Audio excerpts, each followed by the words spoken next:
وَقُلْ جَاءَ الْحَقُّ وَزَهَقَ الْبَاطِلُ إِنَّ الْبَاطِلَ كَانَ زَهُوقًا۔ الحمدللہ رب العالمین، والصلاة والسلام علی سید الانبیاء والمرسلین نبینا محمد وعلی آلہ وصحبہ اجمعین، اما بعد۔ محترم ناظرین کرام، احباب گرامی، دیگر سامعین، میری گفتگو اخوان المسلمون اور تکفیر کے تعلق سے چل رہی تھی، اور خاص طور سے سید قطب کے تکفیری افکار کی وضاحت کر رہا تھا کہ کس طرح سے انہوں نے اخوانیوں کے اندر تکفیر کی اس سوچ کو پختہ کیا ہے، مضبوط کیا ہے، اور انہوں نے اپنی مختلف کتابوں کے اندر خاص طور سے العدالہ الاجتماعیہ فی الاسلام، فی معالم الطریق، اور اسی طرح سے فی ظلال القرآن جیسی بارودی کتابوں کے اندر انہوں نے مسلم امہ کو کافر اور مرتد بنانے کے اصول وضع کیے ہیں اور گڑھے ہیں اپنی اس کتاب کے اندر۔ بہت ساری عبارتوں کو میں نے ذکر کیا حوالے کے ساتھ، اور بتلایا کہ ان کی نظر میں کس طرح سے مسلم امہ اس وقت پوری کی پوری کافر اور مرتد ہے۔ اپنی اسی فکر کی یہ مزید وضاحت کرتے ہوئے لکھتے ہیں، يدخل في اطار المجتمع الجاہلی تلك المجتمعات التي تزعم لنفسها انها مسلمة، لا لانها تعتقد بألوهية احد غير الله، ولا لانها تقدم الشعائر التعبدية لغير الله، ولكنها تدخل في هذا الاطار لأنه لا تدين بالعبودية لله وحده في نظام حياتها۔ کہہ رہے کہ جاہلی سماج میں وہ تمام سماج اس وقت داخل ہیں جو خود کو مسلمان کہتے ہیں، یعنی جو خود کو مسلمان کہتے ہیں وہ سب لوگ بھی اس جاہلی سماج کے اندر داخل ہیں۔ اس وجہ سے نہیں کہ یہ لوگ غیر اللہ میں سے کسی کے اندر الوہیت کا عقیدہ رکھتے ہیں جس طرح سے کفار رکھتے ہیں۔ کہہ رہے ہیں کہ میں ان سب کو کافر اور مرتد اس لیے نہیں مان رہا ہوں کہ یہ کفار کی طرح سے عقیدہ رکھتے ہیں کہ غیر اللہ کے اندر الوہیت کا عقیدہ رکھتے ہیں، یعنی اللہ کو چھوڑ کر کے غیروں کو بھی معبود سمجھتے ہیں۔ ایسی کوئی بات نہیں ہے۔ حالانکہ کوئی کافر اگر ہوگا تو یہی ساری وجوہات ہو سکتے ہیں۔ کیا کہتے ہیں؟ اور اس وجہ سے بھی کہ کچھ عبادات کے شاعر غیر اللہ کے لیے کرتے نظر آتے ہیں، جیسے مشرک اور بدعتی ہیں، آپ کہہ سکتے ہیں کہ بہت ساری چیزیں جو کفار اور مشرکین کرتے ہیں بہت ساری چیزیں مسلمان بھی کرتے ہیں۔ تو کہہ رہے اس کی وجہ سے بھی میں انہیں نہیں کہہ رہا ہوں، یہ حکم نہیں لگا رہا ان پر، بلکہ کیا وجہ ہے؟ یہ وجہ ہمیں دیکھنا انہوں نے خود صراحت کی ہے۔ آگے میں ان کی عربی عبارت پڑھ دے رہا ہوں، لأنه ولكنها تدخل في هذا الإطار لأنها لا تدين بالعبودية لله وحده في نظام حياتها، بلکہ اس لیے کہ وہ ایک نظام حیات کے تحت اللہ کی عبودیت پر عمل پیرا نہیں ہے، اپنے نظام حیات کے اندر اللہ کی عبودیت پر عمل پیرا نہیں ہے۔ مطلب ان کی نگاہ میں جس طرح سے پورے نظام حیات کے اندر اللہ کی عبودیت پر عمل پیرا نہیں ہوگے تب تک مومن نہیں ہو سکتے ہو، تب تک کافر ہی رہوگے۔ یہ جو خوارج کا منہج، معتزلہ کا جو اصول ہے کہ جیسے کوئی گناہ کا ارتکاب کیا، گناہ کبیرہ کا ارتکاب کیا، جیسے کسی واجب کو چھوڑا فوراً نکل جائے گا، تو ظاہر سی بات ہے جب تک آدمی 100% عمل نہیں کرتا ہے تب تک وہ مومن نہیں ہو سکتا ہے۔ اس اعتبار سے سب سے پہلے یہ لوگ کافر قرار پائیں گے۔ یہ جو حکم لگا رہے ہیں اگر اس کو لاگو کرو ان لوگوں پر تو سب سے پہلے یہ نکل جائیں گے، سب سے پہلے یہ دین اسلام سے نکل جائیں گے۔ یہ حالانکہ نظریہ رکھتے ہیں سید قطب۔ خوارج کے منہج پر چلتے ہوئے فرمان الہی وَمَن لَّمْ يَحْكُم بِمَا أَنزَلَ اللَّهُ فَأُولَٰئِكَ هُمُ الْكَافِرُونَ کی تفسیر کرتے ہوئے یہ کہتے ہیں جناب وَبِهَٰذَا الْحَسْمِ السَّارِمِ الْجَازِمِ، قرآن کی جو آیت ہے سورہ توبہ کے اندر مشہور آیت ہے، اہل کتاب کے تعلق سے نازل ہوئی ہیں اس وقت کئی آیتیں ہیں، وَمَن لَّمْ يَحْكُم بِمَا أَنزَلَ اللَّهُ فَأُولَٰئِكَ هُمُ الْكَافِرُونَ، جو کتاب اللہ کی روشنی میں فیصلہ نہیں کرے گا وہ کافر ہے۔ تو اس طرح سے اللہ تعالیٰ کی جو وحی ہے اس کی روشنی میں جو بھی فیصلہ نہیں کرے گا، کوئی بھی ہو، تو ہر انسان کو یہاں پر کافر کہا گیا ہے اگر جو کتاب اللہ کی روشنی میں کوئی فیصلہ نہیں کرتا ہے۔ تو یہ کیا کہہ رہے ہیں اس کی تفسیر میں، اب یہاں جو ہے اس کو کافر کہا گیا ہے تو ایک ہی سے سیاق میں کہا گیا ہے، اور اس سے کیا مراد ہے وہ سب تفصیل سے ہم سمجھیں گے، مفسرین اور اسلاف کرام اور صحابہ کرام اور اللہ کے رسول کے اقوال کی روشنی میں اس کو ہم تفصیل سے سمجھیں گے۔ لیکن یہاں دیکھتے ہیں سید قطب نے اس آیت کی تفسیر کیا کی ہے اور اس کا کیا مطلب بیان کیا ہے۔ کہہ رہے ہیں کہ وَبِهَذَا الْحَسْمِ الصَّارِمِ الْجَازِمِ وَبِهَذَا التَّعْمِيمِ الَّذِي تَحْمِلُهُ مِنَ الشَّرْطِيَّةِ وَجُمْلَةِ الْجَوَابِ بحيث يخرج من حدود الملابسة والزمان والمكان وينطلق حكما عاما على كل من لم يحكم بما أنزل الله في أي جيل ومن أي قبيل، والعلة هي التي أسلفنا هي الذي لا يحكم بما أنزل الله إنما يرفض ألوهية الله۔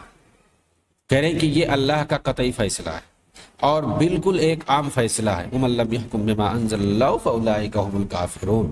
کہہ رہے ہیں یہ اللہ کا قطعی عام فیصلہ ہے جو ہر زمان و مکان سے آزاد ہو کر فیصلہ سنا رہا ہے کہ کوئی بھی نسل اور قبیلے کا ہو، اگر اللہ کے نازل کردہ وحی کے مطابق فیصلہ نہیں کرے تو وہ اللہ کی الوہیت کا منکر ہے۔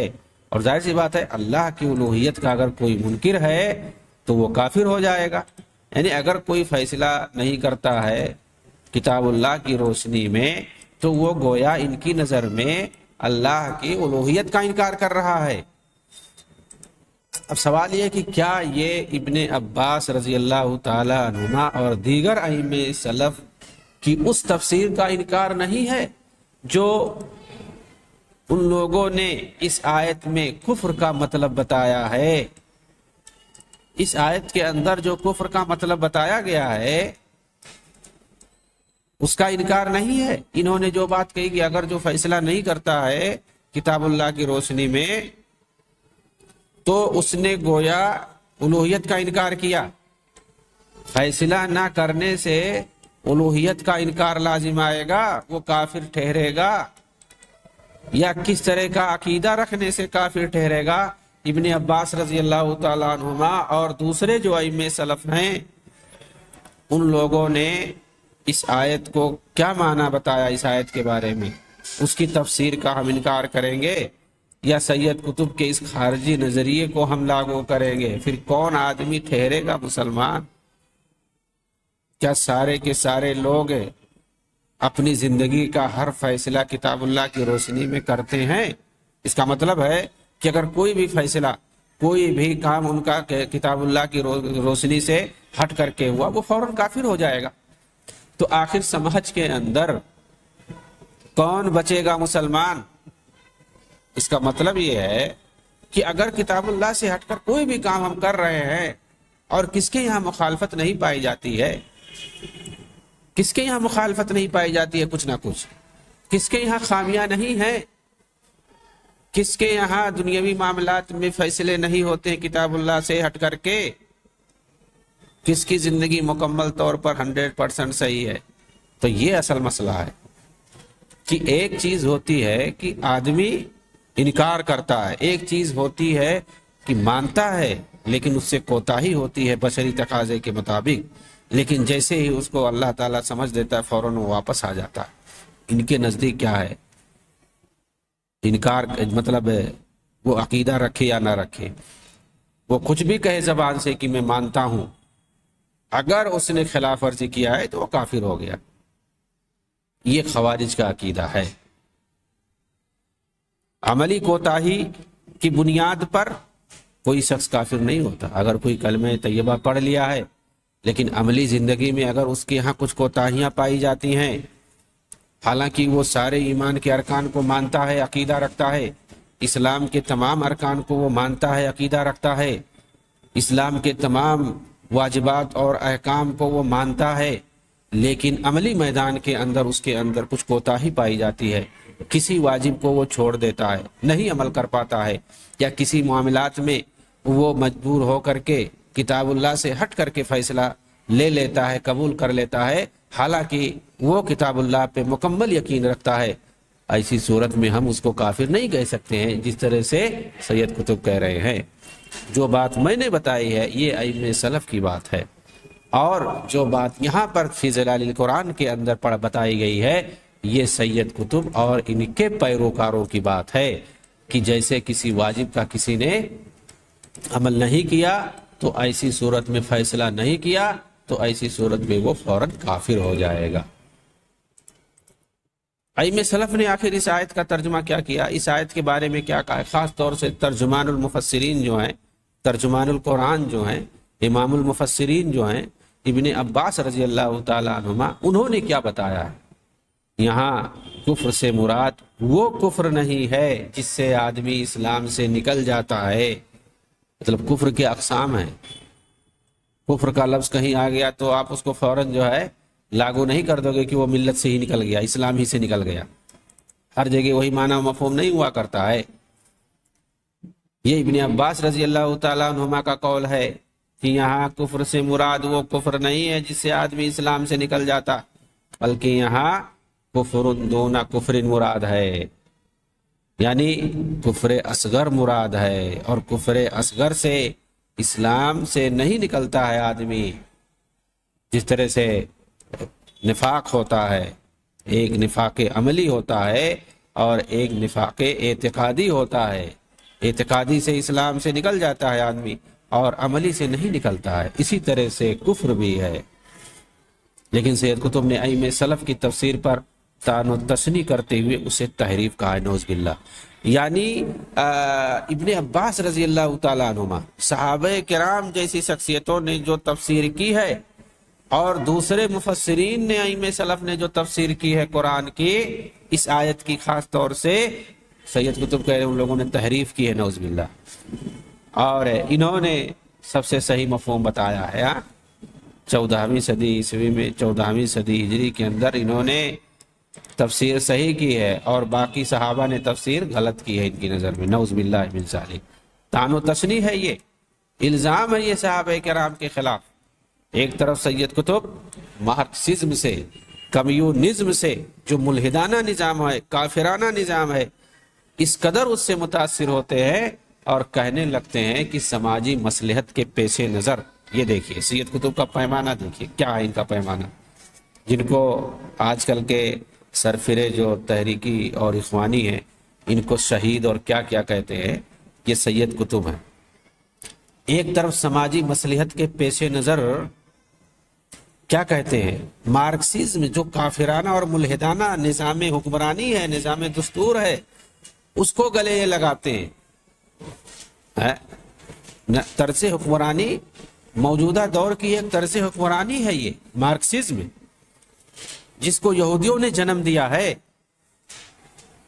جس طرح سے پارلیمانی نظام ہے جس کو انگریزوں نے جنم دیا ہے، جس کو جماعت اسلامی کہتے ہیں کہ آج کل کا یہ جو جمہوری نظام ہے یہ کسی حد تک خلافت راشدہ کے مطابق ہے، اس کے اندر اگر تھوڑی تجدید کر دی جائے، تھوڑا اس کو اچھا بنا دیا جائے تو وہ ہو جائے گا۔ ایسے ہی مارکسزم کو اس سے پہلے سید قطب نے کہا تھا کہ یہ تو بالکل اسلام کی جو شریعت ہے اور اس سے پہلے جو عیسائیت ہے، عیسائیت تھی، ان سب کا نچوڑ ہے اس کے اندر، یعنی مطلب مارکسزم کی تعریف کر رہے تھے اور اس کو لاگو کروانا چاہ رہے تھے، نعوذ باللہ۔ یہ سید قطب کا عقیدہ تھا۔ ایک طرف مارکسزم جو کہ کافرانہ اور ملحدانہ نظام ہے، اس کی جو ہے تعریف کر رہے تھے اور اس کو اسلام کے مطابق سانچے میں ڈھالنے کی کوشش کر رہے تھے، جیسے جو ہے جماعت اسلامی والے جمہوریت کو کہتے ہیں، جب سید مودودی جو اس کو گلے جب لگا لیے اور ووٹ دینے کے لیے پرچار کر رہے تھے فاطمہ جنہ کے لیے، ایک شیعہ عورت کے لیے، تو پھر جو ان کے یہاں ووٹ حلال ہی نہیں ہو گیا بلکہ جو ہے وہ سب سے اچھا ہو گیا، جبکہ اس سے پہلے جو ہے اسی کو یہ حرام کر رہے تھے۔ تو ان کے یہاں کون سی چیز کب حلال ہو جائے، کون سی چیز کب حرام ہو جائے، کوئی پتہ نہیں ہے۔ اور جس کو جیسے ہی یہ بول دیے حرام بول دیے تب وہ حرام ہو گیا، بول دیے حلال ہو گیا تو وہ حلال ہو گیا۔ یہ ان کا وتیرہ ہے، طریقہ ہے۔ چنانچہ میں بات کر رہا تھا سید قطب کے بارے میں کہ جو مارکسزم ہے، کارل مارکس یہودی نے جو بنایا تھا نظام مارکسزم، اس نظام سے جو روس وغیرہ کے اندر کس طرح سے اسٹیلن جیسے خبیث اور مردود شخص نے کیسے وہاں پر مسلمانوں کو تباہ کیا، مسلمان ہی نہیں تمام انسانیت کو تباہ کیا، اس نے رکھ دیا تباہ کر کے، اس نظام کو لاگو کر کے۔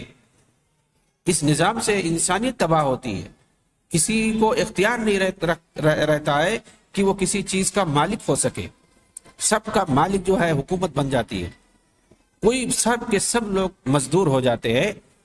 ظاہر سی بات ہے ایسے نظام میں کون کام کرے گا، سب کسل مندی کا شکار ہو جائیں گے، کوئی نہیں کام کرے گا، پورا نظام درہم برہم ہو جائے گا۔ جب تک کہ آدمی ڈنڈے کے زور سے کام نہ کروائے کوئی اخلاص سے کام نہیں کرے گا۔ جب ہم مالک نہیں ہو سکتے کسی چیز کے تو ہم کیوں کام کریں گے بھائی؟ تو سید قطب اس نظام کے جو انسانی فطرت کے بھی خلاف ہے، کتاب و سنت کے بھی خلاف، کافرانہ اور ملحدانہ ہے، جسے ایک کافر ملحد یہودی کارل مارکس نے بنایا تھا نظام، اس کی یہ تعریف کرتے ہیں اور اس سے متاثر ہیں۔ کہتے ہیں کہ سماجی مصلحت کے پیش نظر آدمی کو اختیار ہے کہ جس قدر بھی چاہے وضعی قوانین بنا لے، گویا اس میدان میں اسلامی قوانین ناقص ہیں۔ کہتے ہیں فَكُلُّ مَا أَتَمَّتْهُ الْبَشَرِيَّةُ مِن تَشْرِيعَاتٍ وَنُظُمٍ اجتماعية ولا تخالف أصوله أصول الإسلام ولا تصطدم بفكرته عن الحياة والإنسان يجب ألا نحجم عن الانتفاع به عند وضع تشريعاتنا ما دام يحقق مصلحة شرعية للمجتمع أو يدفع مضرة متوقعة۔ یہ بات یہ کہتے ہیں، ترجمہ میں پہلے بتا دیتا ہوں کہ اگر اسلامی اصولوں کی مخالفت نہ ہو تو لوگ جو بھی قانون اور نظام بنا لے حیات انسانی کو چلانے کے لیے، ہمیں چاہیے کہ اس سے استفادہ کرنے سے محروم نہ رہیں۔ اس وقت جب ہم قانون سازی کریں بطور خاص، اس وقت جب یہ سماج کی مصلحت میں ہو، سماج کی اگر مصلحت میں ہے یا اس سے کسی متوقع خسارے کو روکا جا رہا ہو، تو ایسی صورت میں انسان قانون بنا سکتا ہے، گڑھ سکتا ہے۔ یہی بات تو ہم بھی کہتے تھے۔ تو پھر سب کو اگر کوئی بنانا مسلمان اگر قانون بناتا ہے تو پھر وہ تو طاغوت ہو جاتا ہے، اپنی طرف سے فیصلہ کرتا ہے، اور اگر کافر ایک ملحد قانون بناتا ہے اپنی طرف سے تو اس سے استفادہ کرنے کی بات یہ خود کہہ رہے ہیں۔ کیوں؟ یہ اس وقت کہہ رہے تھے جب یہ متاثر تھے مارکسزم سے، اور ایک جگہ تو بالکل کارل مارکس کے بھیس میں آ کر حکومت کو اس قدر اتھارٹی دے دی کہ وہ جس کی پراپرٹی چاہے چھین لے۔ بھائی یہ کیا یہ اصول کتاب و سنت کے اصول کے خلاف نہیں ہے کہ کسی کی پراپرٹی کو آپ چھین لو؟ سید قطب نے کہا یہ چیز معرکۃ الاسلام والراسمالیہ، اس کے اندر انہوں نے یہ بات کہی ہے صفحہ نمبر 44 پر۔ یعنی یہ تو ایک طرف جو مارکسزم ہے، کمیونزم کے اندر جو نظام حکمرانی چلتا تھا اس کی یہ تعریف کر رہے، اس کو آگے بڑھا رہے، اور جو کیپٹلزم ہے، سرمایہ دارانہ نظام ہے، اس کو اسلام کے مخالف بتا رہے ہیں۔ لیکن مارکسزم جو ہے اس کو اسلام کے قریب بتا رہے ہیں کہ یہ اسلام جیسا نظام ہے۔ مارکسزم کو انہوں نے اسلام کے مطابق بتا دیا، اور جو کیپٹلزم ہے یعنی سرمایہ دارانہ نظام ہے، امریکہ وغیرہ کے اندر جو چلتا تھا نظام، آخر جو ہے ظاہر سی بات ہے کوئی بھی نظام ہو وہ انسانی ترقی کے لیے، انسانی فائدے کے لیے بنایا جاتا ہے، ٹھیک ہے۔ اس میں جو بھی چیزیں اگر انسانوں کے لیے مناسب ہوں اس کو لیا جا سکتا ہے، اور اس کے اندر جو چیزیں ٹکرا رہی ہو کتاب و سنت سے اس کو انکار کیا جاتا ہے۔ دنیاوی معاملات میں کوئی مسئلہ نہیں، ہم یہ دیکھیں گے کہ کتاب و سنت سے، شریعت سے کوئی چیز ٹکرائے نا تو کوئی بھی چیز ہو ہم اس کو لے سکتے ہیں۔ لیکن یہ کہاں کی دانشمندی ہے کہ کسی چیز کو مکمل طور سے کہہ دو یہ اسلام کے مخالف ہے، اور کسی چیز کو کہہ دو یہ تو مطلب اسلام کے جوہر کے بالکل مطابق ہے انسانی فطرت کے مطابق ہے، ایسے ہی ہونا چاہیے. یہ حکومت کے اختیار میں ہے. کیا کہہ رہے ہیں سید قطب؟ فی ید الدولہ ان تنزیع الملکیات والثروات جمیعا. یہ حکومت کے اختیار میں ہے کہ اگر چاہے تو لوگوں کی ساری پراپرٹی اور ملکیت چھین لے. کہ بھئی اختیار کس نے دیا آپ کو؟ اور نئے سرے سے سب کے اندر تقسیم کر دے. وتعید توزیعها على اساس جدید. یہ کسی نے ایسا کیا ہے؟ ولو كانت هذه الملکیات قد قامت على الاسس التي يعترف بها الاسلام. گرچہ یہ تمام پراپرٹی ان اسلامی اصولوں کے مطابق ہی قائم کیوں نہ رہی ہوں جن کو اسلام مانتا ہے. یعنی اسلامی شریعت کے مطابق، قانونی شریعت، قانونی اعتبار سے اگر کسی نے پراپرٹی جمع کی ہے، حلال طریقے سے اگر کسی نے اگر پراپرٹی جمع کی ہے، مال اور دولت کو اکٹھا کیا ہے، اس کو بھی یہ ضبط کرنے کا حکم دے رہے ہیں باقاعدہ، اور جائز قرار دے رہے ہیں اس کو. اسی کتاب کے اندر العدالہ معرکۃ الاسلام والراسمالیہ کے اندر. یہ تو ایک طرف یہ بتا رہے ہیں مارکسزم سے اس قدر متاثر ہیں اور اس سے محبت اور اس کے دل دادے ہیں. دوسری طرف اس قدر تشدد آ جاتی ہے کہ ایک فیصلہ بھی کوئی اپنی طرف سے نہیں کر سکتا. اگر کر دیا تو وہ کافر ہو جائے گا. وَمَن لَمْ يَحْكُمْ بِمَا أَنزَلَ اللَّهُ فَأُولَٰئِكَ هُمُ الْكَافِرُونَ. اس کو کافر ہی کہہ دیتے ہیں. تو اللہ تعالیٰ نے قرآن میں کیا مراد لیا ہے، کس پس منظر میں اس کو نازل کیا ہے، اس کو یہ دیکھتے نہیں ہیں. یہاں پر کفر سے کیا مراد ہے؟ بس فیصلہ نہیں کیا تو وہ کافر ہو گیا. سید قطب نے فرمان باری تعالیٰ سورہ توبہ کی یہ بھی آیت ہے فی ظلال القرآن کے اندر 1669 نمبر صفحہ پہ لکھتے ہیں وفی الرقاب، جو آیت الصدقہ سے مشہور ہے، صدقات والی جو آیت ہے انما صدقات للفقراء، اس آیت کی تفسیر میں جس میں کہ وفی الرقاب اور گردن کے آزاد کرانے میں بھی صدقہ اور خیرات اور زکوٰۃ کا مال دیا جا سکتا ہے. زکوٰۃ اصل مراد ہے وہاں پہ، اس مال کو دیا جا سکتا ہے گردن کے آزاد کرنے میں، مطلب غلام آزاد کرنے میں. تو اس آیت کے اندر جو وفی الرقاب کا لفظ ہے، غلام کے آزاد کرنے کی جو بات ہے، اس میں اگر کوئی آزادی کسی کو مل رہی ہے تو زکوٰۃ کا مال دے سکتے ہیں تاکہ وہ اپنے آقا کو ادا کر کے آزادی حاصل کر لے. اگر طے شدہ کچھ مال رکھا ہوا ہے کہ بھئی تم اتنا پیسہ دے دو تم آزاد ہو جاؤ گے، تو ایسی صورت میں ہے کہ اگر اس کا لوگ سپورٹ کر دے، مالی تعاون کر دیں، اچھی بات ہے. لیکن اگر کوئی زکوٰۃ بھی دینا چاہے تو دے سکتا ہے، جائز ہے. اس کی تفسیر میں وفی الرقاب کے اندر یہ کیا کہتے ہیں سید قطب؟ باقاعدہ اسلامی شریعت پر حملہ کیا انہوں نے. کہا کہ غلامی کا نظام ایک موقف نظام تھا جو پوری دنیا میں نافذ چلا آ رہا تھا. ایک موقف یعنی موقت نظام تھا. اسی لیے مسلمان بھی دشمنوں کو غلام بنا لیتے تھے. یعنی رائج تھا دنیا کے اندر، اس لیے دیکھی دیکھا مسلمان بھی غلام بنا لیا کرتے تھے. لیکن یہ اسی وقت تک تھا جب تک کہ دنیا نے ایک نیا نظام نہیں بنا لیا.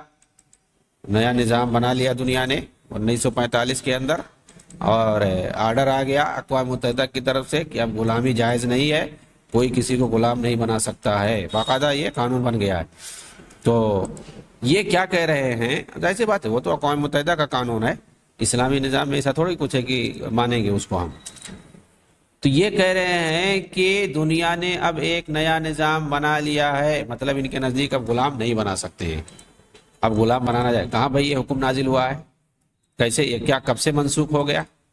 بھائی منسوخ ہونے والی بھی تو آیت یا حدیث چاہیے، فرمان رسول یا فرمان خدا چاہیے ہمارے پاس، کہ تمہارے کہنے سے یا اقوام متحدہ کے کہنے سے وہ چیز ختم ہو جائے گی.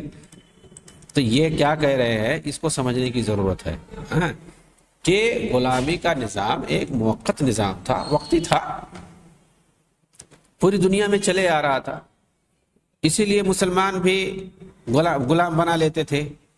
لیکن یہ اسی وقت تک تھا جب تک کہ دنیا نے ایک نیا نظام نہیں بنا لیا. اب نیا نظام بنا لیا تو کہنے اب ختم ہو گیا، نعوذ باللہ.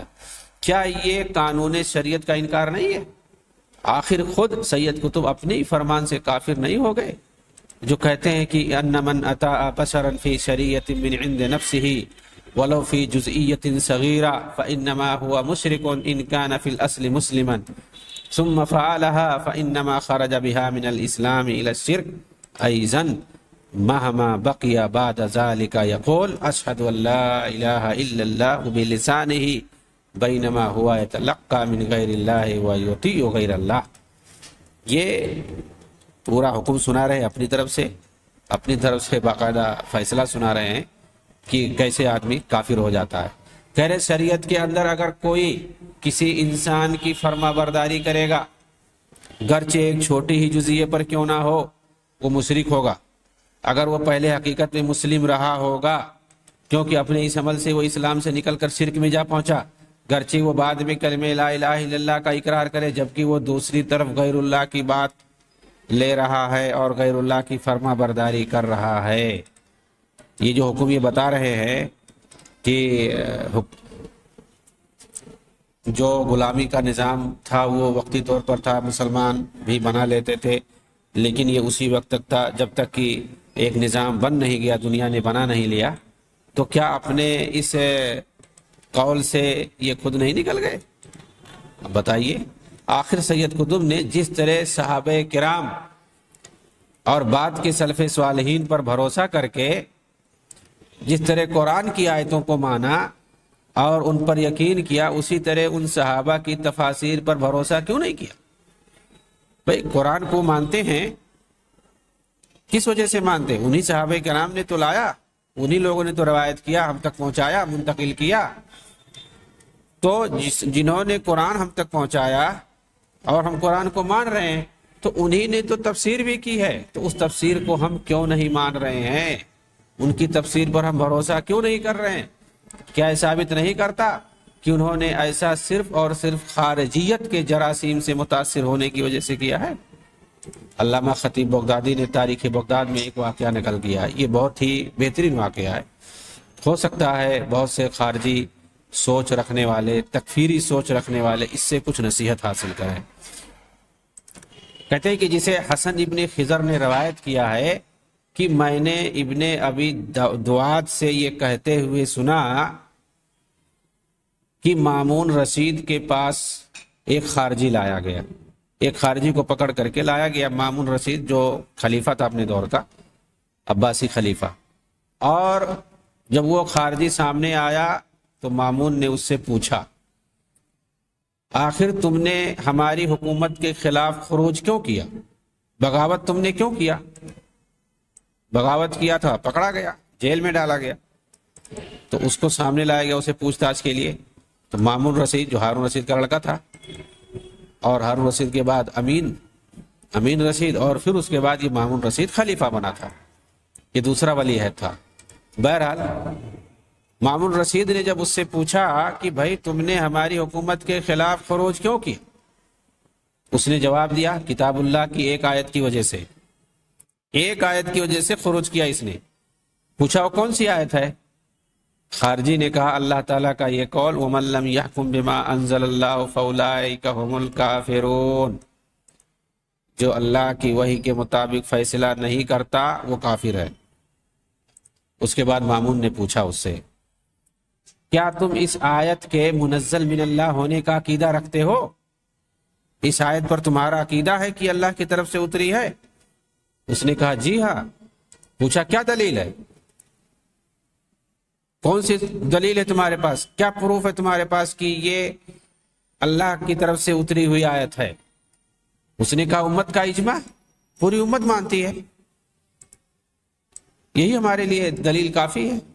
مامون نے کہا پھر جس طرح تم اس آیت کے نزول میں امت کے اجماع پر راضی ہو، اسی طرح اس آیت کی تفسیر میں بھی راضی ہو جاؤ. امت نے جو تفسیر کی ہے، جو ترجمہ اور مفہوم بتایا ہے اس آیت کا، وہ مفہوم کیوں نہیں لیتے ہو؟ اس نے کہا امیر المومنین آپ نے سچ کہا. اس کے دماغ کی بتی جل گئی، وہ سمجھ گیا. تاریخ بغداد کے اندر خطیب بغدادی نے اس واقعے کو نقل کیا ہے، جلد نمبر 10 صفحہ نمبر 186. لیکن میں سمجھتا ہوں کہ آج کے اخوانی خوارج اتنی آسانی سے نہیں سمجھ پائیں گے، کیونکہ انہیں حقیقت میں سمجھنا ہی نہیں ہے، یہ تو صرف اپنی فکر دوسروں کو سمجھانے کے لیے پیدا ہوئے ہیں، انہیں دوسروں کی فکر نہیں سمجھنی ہے، دوسرا کیا کہہ رہا ہے اس کو نہیں سننا ہے، صرف اپنی یہ ہانکتے ہیں بس، اس کے بعد خاموش ہو جائیں گے، کان بند کر لیں گے۔ ورنہ سید قطب ہوں یا دوسرے تکفیری سوچ رکھنے والے، یہ صرف موجودہ دور ہی کے لوگوں کو کافر نہیں سمجھتے اور ان کی تکفیر نہیں کرتے ہیں، بلکہ ان لوگوں نے تو پہلے کے لوگوں کی بھی تکفیر کر ڈالی ہے۔ چنانچہ سید قطب نے سیدنا معاویہ رضی اللہ تعالیٰ عنہ سے برات کا اظہار کرتے ہوئے اور ابو سفیان رضی اللہ تعالیٰ عنہ نے دیگر بنی امیہ کی تکفیر کرتے ہوئے کیا کیا کہا ہے، آپ اگر سنیں گے تو حیران ہو جائیں گے، پریشان ہو جائیں گے کہ کیسی کیسی باتیں انہوں نے کہی ہیں، نعوذ باللہ۔ میں اس پر اپنی بات ختم کرتا ہوں، اگلی سیشن کے اندر میں بتاؤں گا کہ کس طرح سے سید قطب نے صحابہ کرام کی تکفیر کی ہے، حضرت معاویہ کی، عمرو بن عاص اور اس طرح سے دیگر بنی امیہ کی، یعنی بنی امیہ کی عمومی طور پر کس طرح سے ان میں صحابہ خاص طور سے جو تھے ان کی تکفیر کی ہے، یعنی بالکل انہوں نے وہ طریقہ اختیار کیا ہے جو شیعہ روافض کا ہے، اور انہی کو یہ آج کر کے جو تحریکی اور اخوانی ہیں ان کو شہید اور کیا کیا ٹائٹل دیتے ہیں، نعوذ باللہ۔ اللہ تعالیٰ ان کے تکفیری عقائد سے ہمیں محفوظ رکھے، آمین۔ وآخر دعوانا ان الحمدللہ رب العالمین، والسلام علیکم ورحمۃ اللہ وبرکاتہ۔